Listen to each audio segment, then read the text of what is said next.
Hi, I'm Julie, keeper of my home. Come join us today as we make pea soup. My husband is making a pea soup, which he generally does whenever we have leftover ham. So you can see we've got a bag full of, it's a gallon-sized Ziploc full of leftover ham that we've been using a little bit of in sandwiches and things. But with what we have left over, we're going to make a pea soup, or actually he is. We have our split peas, and this is a jar of the drippings from the bottom of the pan from the ham. We usually flavor the pea soup a little bit with that. So let me show you. He's had the ham bone boiling for a little while, and he usually adds carrots and onions to this, and he lets it boil for a couple of hours, and then he's going to add potatoes, and actually he's ready to add the potatoes right now. So he's going to put the potatoes in and let that boil for a little while longer. Pea soup is not something that is a quick meal. It's generally something that simmers all day long. So he's just going to let that simmer in there until the potatoes are soft. Put the cover back on. This bone needs to come out. It's been sitting there for quite a while. So what I'm going to do now is just take off, separate the meat from the fat and the bone. And you see, this is just all falling apart. So that's what I'm going to do now. And all the meat and the carrots, potatoes, and onions I'm going to put back into the pot. There's quite a bit more meat on this than one would think, really. It's amazing what comes off this bone when you cook it for a little while. Okay, so I have this separated. This is all the fat and the bone, and this is all the meat that came off of it, and I just shredded it. So now we're going to mash up the carrots and the potatoes that are in the pot currently. I've got everything else out of there, all the fat and the meat and the bones.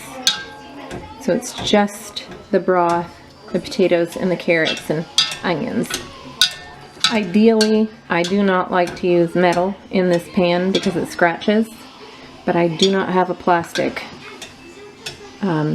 potato masher, so that's what we're using. Okay, the next step is we're going to add a ham base.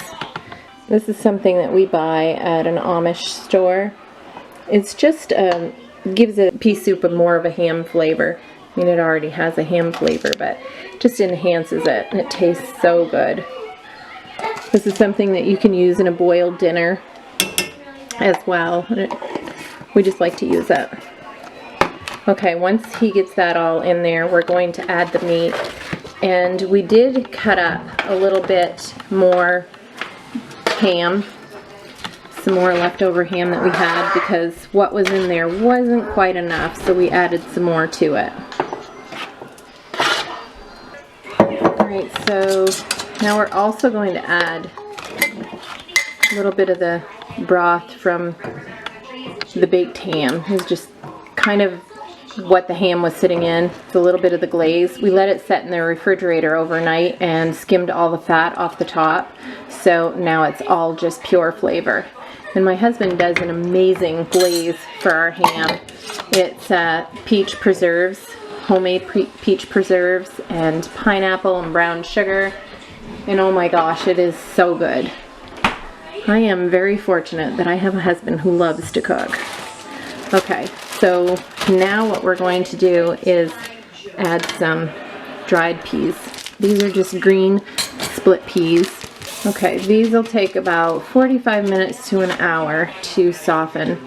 Sometimes a little bit longer, depends on how hot you have this, what temperature you have it on. But we like to bring it to a low simmer and just let it simmer so all the flavors meld in there really good. This is going to thicken up quite a bit, so we're going to add a little bit more water. If you've never had pea soup, you are really missing a treat.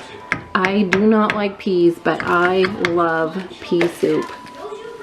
Okay, so we're gonna bring that to a boil and then bring it back down to a simmer and just let it set for a while. And we'll check it in a little bit.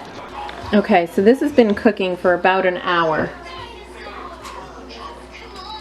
You can see what that looks like now. Now he's going to add a little bit of brown sugar to this. Just want to make it a little bit sweet. You can see where it's thickening up quite a bit. I said a little bit of brown sugar. That's a little bit of a lot of brown sugar, but it really tastes so good. You can see how thick that is. He makes the best pea soup, I'm telling you. It is so good. We're just going to put the cover back on it and let it simmer a little bit more. The peas are still a little bit hard. Add a little bit more liquid so that doesn't get too thick. And we're just going to let it do a slow simmer some more, a little bit longer, and we'll check it in a few more minutes. It's been cooking for about an hour, so we're going to check it, and you can see it's pretty thick. It thickens up quite a bit. We like it thicker. I know that some people like it a little bit more soupy, but we like it a little bit thicker. My husband's going to add some liquid smoke just for a little bit of flavor. This is hickory flavored liquid smoke. It's pretty much done. So let's find a bowl here and taste. With Easter coming up, this is the perfect way to use your leftover ham. And if you're not quite ready for pea soup, you can always throw the ham bone along with all of the ham and all of the glaze right into the freezer and then take it out when you're ready to use it. It freezes quite well.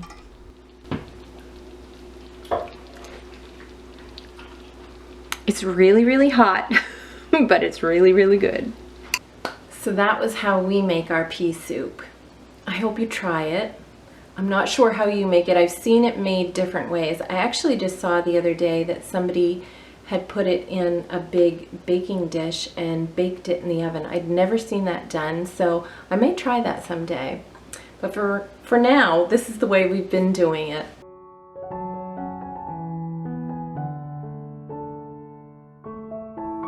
Thank you for joining me today, and until next time.